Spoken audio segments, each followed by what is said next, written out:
সুপ্রিয় শিক্ষার্থীরা, আজকে আমরা চতুর্থ শ্রেণীর যোগ ও বিয়োগ 23 পৃষ্ঠায় প্রথম একটি যোগ অঙ্ক আছে। একটি লিচু বাগানের 4 গাছ থেকে যথাক্রমে 8,504টি, 9,725টি, 9,233টি এবং 7,549টি লিচু করা হয়। একটি লিচু বাগানতে 4টি গাছ থেকে লিচু পেরেছে, তাহলে বাগানের ওই 4টি গাছ থেকে মোট কতগুলো লিচু করা হয়েছে। আজকে আমরা দেখব কি যোগ বিয়োগ। যোগ ও বিয়োগ। প্রথম গাছ থেকে পেরেছে কত? 8,504টি। দ্বিতীয় গাছ থেকে পেরেছে 9,725টি। তৃতীয় গাছ থেকে পেরেছে 9,233টি এবং সর্বশেষ অর্থাৎ চতুর্থ গাছ থেকে কেটেছে 7,549টি। এখন সবগুলো যদি আমরা যোগ করি তাহলে বাগানের ওই 4টি গাছ থেকে মোট কতগুলো লিচু পেরেছে আমরা সেটা পাব। এখন আমরা তৃতীয় শ্রেণীতে যোগের অঙ্ক করেছি। কিভাবে? এটা হচ্ছে কি এককের স্থান, একক স্থানের অঙ্ক।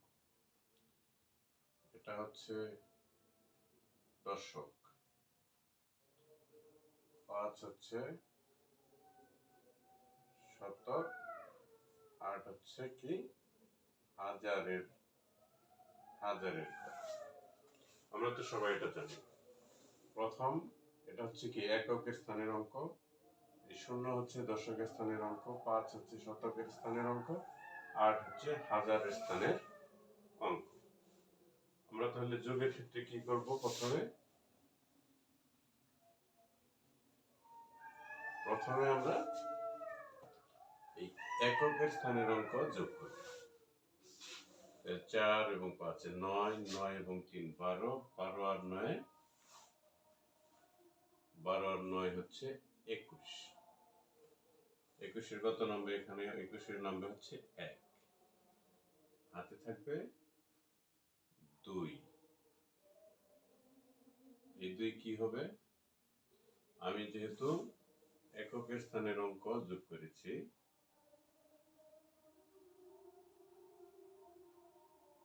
যোগ করার পরে আমি কত পেয়েছি? 21। 21 এর 1 নম্বর, এখানে এককের স্থানে 1 নম্বর। আর এই 2টা কি হবে? এই 2টা আমার হাতে থাকবে, এই দশকের অঙ্কের সাথে এই 2টা যোগ হবে। তাহলে দশকের অঙ্কে কত আছে? 2 এবং 3 5, 5 এবং 4 হচ্ছে 9, 9 আর 2 এই যে 2, এই 2টা আমি হাতে রেখেছি, এই 2 যোগ হবে। 5 এবং 4 9 আর 2 হচ্ছে 11। তাহলে এই 11-র 1 নম্বরে দশকের ঘরে, এই 11-র 1 নম্বরে দশকের ঘরে হাতে থাকলে কত?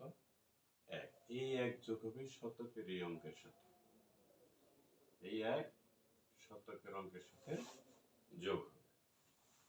শতকের অঙ্কে কত আছে? 5 এবং 7, 5 এবং 7 হচ্ছে 12, 12 আর 2 14, 14 এবং 5 19, 19 আর এই আমার হাতের 1 এই হচ্ছে 20, 20 এর 0 এখানে নামবে, 20 এর 0 নামবে, হাতে থাকবে 2। এই 2 কার সাথে যোগ হবে? এই হাজারের ঘরের সাথে, এই 2 হাজারের ঘরের সাথে যোগ হবে। হাজারের ঘরের অঙ্কগুলো যোগ করলে কত হয়? 8 এবং 9, 8 এবং 9 যোগ করলে কত? 17, 17 এবং 9 26, 26 এবং 7 33, 33 আর 2 35। যেহেতু এরপরে আর আমার কোনো অঙ্ক নাই, সেহেতু এখানে 35 একসঙ্গে নামবে, 35 একসঙ্গে নামবে। অর্থাৎ আমরা এই যোগগুলো করার সময় কি করব, প্রথমে এককের ঘরের অঙ্কগুলো যোগ করব, যোগ করে যদি যোগফল 2 সংখ্যার হয় তাহলে এক নামবে 2 হাতে থাকবে। তেমনি আমরা দশকের অঙ্ক যোগ করব, যোগ করে এই যে হাতের অঙ্কটা দশকের অঙ্কের সাথে যোগ করব। এরপর শতকের অঙ্ক যোগ করে যদি এই ঘরে কোনো হাতের থাকে সেটা শতকের এখানে যোগ করব। এরপরে হাজারের ঘরে যোগ করব, হাজারের ঘরে যদি হাতে যদি থাকে শতকের ঘরে যোগ করে যদি কোনো কিছু হাতে থাকে তাহলে সেটা এই হাজারের ঘরের এটার সাথে যোগ হবে। এবং এরপরে যদি কিছু না থাকে তাহলে এটা যোগ করে হাতে সহ যোগ করে যা আসবে সেটা আমরা এখানে নাও। ক্লিয়ার?